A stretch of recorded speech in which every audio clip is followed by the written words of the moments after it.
the hour is late. It's time to decide. I'm quite confident that you will make choice wisely. In addressing global warming issues, the scientists have made it quite clear. Climate change as a self-inflicted wound, if you like, can wipe out the very meager assets. We have a climate crisis that is a planetary emergency. We are so close to the red line that perhaps we may wake up tomorrow and find that there's nothing to save after all. We have reached a point where we have a real emergency. The message should be clear. Climate change must take its place along those threats like conflict, poverty.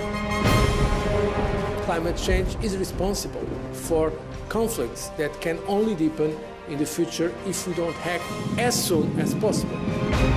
It's the only thing that I believe has the power to fundamentally end the march of civilization as we know it. You will have a catastrophe, add it to another catastrophe. Climate change means catastrophically violent weather. Like wildfires and devastation. Rising sea levels. Rising food prices. To the spread of disease. If the future of the world depended on me, what would I do?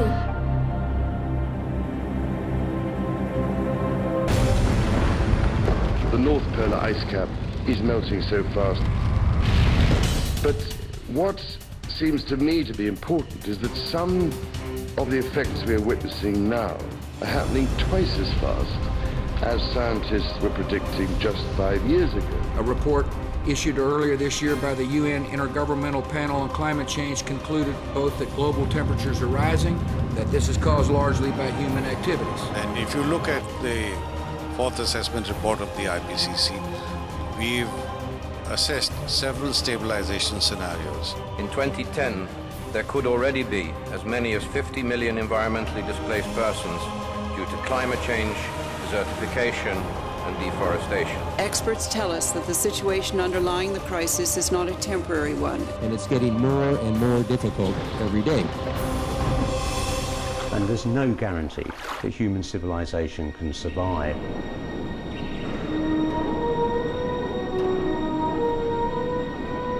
The doomsday clock of climate change is ticking ever faster towards midnight. We are simply not reacting quickly enough. Do we need to move faster to answer the question? Yes, we do, because we have less time than we thought we had. So climate change is obviously going to have a major negative impact. The scale and the pace of environmental change at the beginning of the 21st century are a serious wake-up call to us as human beings on this planet. We know without a doubt that global warming is a reality, and the question today is not is it happening and not is it bad, but what are we going to do about it? We are all part of the problem of global warming. Let us all be part of the solution. The challenge you face is to prove to people that you are serious about adaptation to the unavoidable. Meat production and consumption is hugely intensive in terms of carbon dioxide emissions. More than all cars, trucks, and ships added together. Unless we change our food choices, nothing else matters, because it is meat that is destroying most of our forests. It's meat that pollutes the waters. It is meat that is creating disease, which leads to all our money being diverted to hospitals.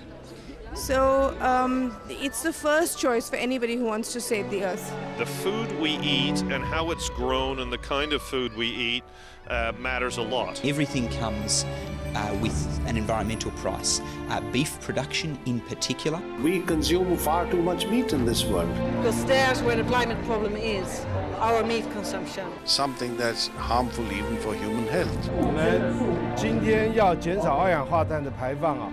我们素食的方式绝对是非常有效的一个方式。I do eat a lot of vegetarian meals. I think that's something we can all do. That's one of the easiest ways that we can make an immediate and quite substantial impact. There are some wonderful environmental benefits in terms of, taking a couple of steps lower down the food chain. And the choice we face is a really simple one, actually. Just for one day, or more than that, become a vegetarian. Let us approach climate change not simply as a looming future threat, but as a present opportunity to work together. The time for action is now. What can the government do to help? What can you do to help? How can we do this together? And it's about what we do from this point on and this point forward. Individuals can take action. We have to try our part. And as individuals, through the choices we make, the purchases we make. If we once understand this and take the necessary actions, then we actually have a much better situation. And if you eat less meat, you will be healthier and so would the planet. Then there's some kind of realization of individual responsibility to take care of this planet. Our generation has inherited an incredibly beautiful world, and it's really in our hands whether our children inherit the same world.